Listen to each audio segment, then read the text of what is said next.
Hello everyone, first time మన channel చూస్తుంటే subscribe చేసుకోవడం మర్చిపోద్దు. వీడియోలోకి వెళ్ళినట్లయితే జ్యోత్స్న దీప వాళ్ళు వర్క్ చేసుకుంటుంటే అప్పుడే వంశీ అయితే ఒక అతన్ని తీసుకొని జ్యోత్స్న దగ్గరికి వస్తారు. ఎవరు అని అడిగి వాళ్ళ ఇంట్లో ఫంక్షన్కి ఫుడ్ ఆర్డర్ ఇవ్వడానికి మన రెస్టారెంట్కి వచ్చారు, నేను మీ దగ్గర తీసుకొచ్చాను మేడం అని అంటే, సరే కూర్చోండి ఏంటి సంగతి అని అడిగితే, రేపటికి ఫుడ్ ఆర్డర్ కావాలి, మా అమ్మాయి ఓనిల్ ఫంక్షన్ ఉందని అయితే చెప్తాడు. ఓకే అయితే మీకేం కావాలి అని అడిగితే, బెస్ట్ మీ రెస్టారెంట్స్లో బెస్ట్ సెల్లింగ్ ఐటమ్స్ ఏవైతే ఉంటాయో అవి మా థాలీలో ఉండాలి అని చెప్తాను. సరే సార్, డెఫినెట్గా మీరు అడిగినట్టే చేస్తాను, కానీ ప్లేట్కు 3,000 అని చెప్తుంది జ్యోత్స్న. స్టన్ అయిపోతారు మిగతా వాళ్ళందరూ. 3,000? 2,000 అయితేనే నేను ఆర్డర్ ఇస్తాను, అంత రేట్ అంటే ఎలాగా అని అంటాడు. నచ్చితే ఆర్డర్ ఇవ్వండి, లేకపోతే మానేయండి, కానీ నేను అన్నదానికి ₹1 కూడా తగ్గించనని చెప్తుంది. సర్లే, సిటీలో నీ రెస్టారెంట్ కాకుండా వేరే రెస్టారెంట్సే లేవా, వ్యాపారం చేసే విధానం ఇది కాదు అని చెప్పి అక్కడి నుంచి వెళ్ళిపోతున్న రాంబాబునైతే దీప పిలిచి ఆపుతుంది. మీరు చెప్పిన 2,000కే నేను ప్లేట్ ఇస్తాను, రండి, మీరు కోరుకున్న తాళి ఇస్తానని చెప్తుంది.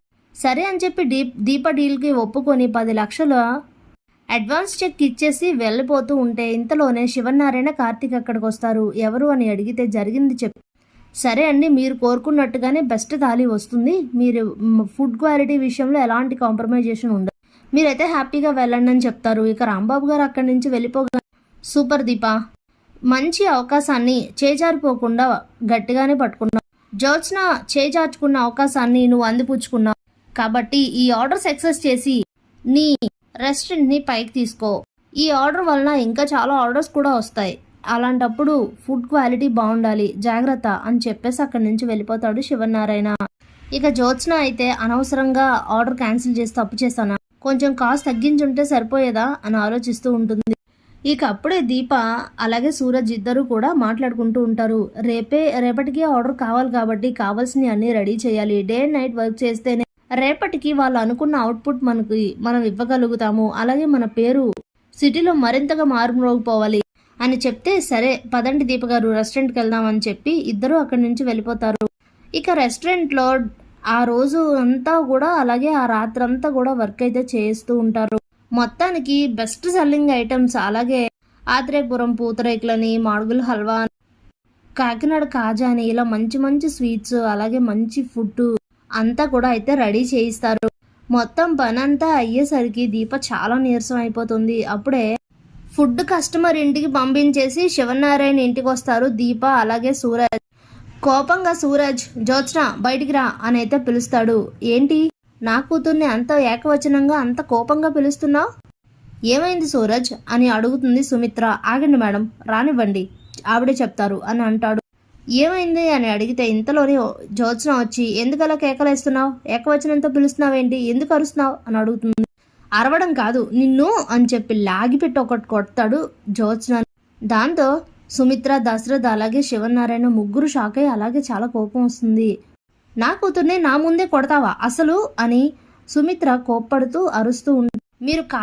మీరు అనవసరంగా అరవాల్సిన అవసరం లేదు మేడం, నేను మీ అమ్మాయిని కొట్టానంటే అంత చిన్నగా ఊరికే కొడతాను, చేసింది ఎంత పెద్ద తప్పో తెలుసా, ఒక పసిబిడ్డను చంపాలనుకుంది అందుకే కొట్టాను, ఇంకా కనీసం భూమి మీదకి రాని ఒక తల్లి గడుపులో ఉన్న బిడ్డను చంపాలనుకుంది అందుకే కొట్టాను అని అంటే, నేను చంపాలనుకోవడం ఏంటి, ఏం మాట్లాడుతున్నావు అని అడుగుతుంది జ్యోత్స్న. నోరెత్తావంటే ఇంకో చంప కూడా పగులుతుంది, ఏమనుకుంటున్నావు, ఏం చేసావు, నువ్వు కావాలని అన్నీ చేసావని నాకు తెలుసు, ఏదో విధంగా దీప గారి ప్రెగ్నెన్సీ పోవాలనే కదా ఇదంతా చేస్తున్నావు, నువ్వు చేస్తుంటే మేము చూస్తూ ఊరుకుంటాం అనుకోవద్దు అని అంటే, అప్పుడే కార్తీక్, ఏంటి బ్రదర్ ఏం మాట్లాడుతున్నావు, అసలేమైంది అని అడిగితే, ఇక ఫుడ్ అంతా రెడీ చేసిన తర్వాత దీప చాలా నీరసంగా ఉండడంతో ఒక ఎంప్లాయ్ అయితే జ్యూస్ తీసుకొచ్చి దీపకి ఇస్తాడు.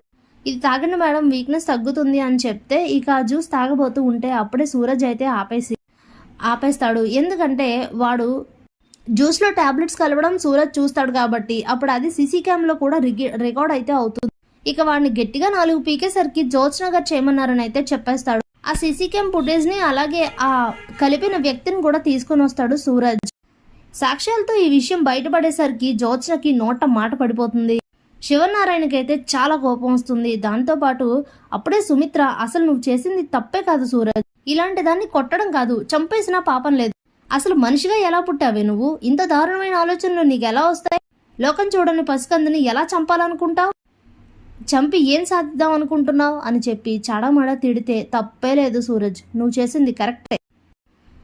ఇంక ఈమెకి ఎప్పటికీ బుద్ధి రాదు.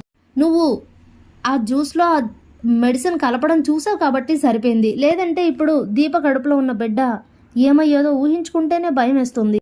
నేను ముందే చెప్పాను, దీప కడుపులో నా భార్య జ్యోత్స్న పెరుగుతోంది, అందరూ జాగ్రత్తగా తనని చూసుకోవాలి అని చెప్తే చూసుకోవాల్సింది పోయి ఇలాంటి పని చేస్తావా అని చెప్పి చాలా కోప్పడుతూ ఇంకక్కడి నుంచి అయితే వెళ్ళిపోతారు శివనారాయణ.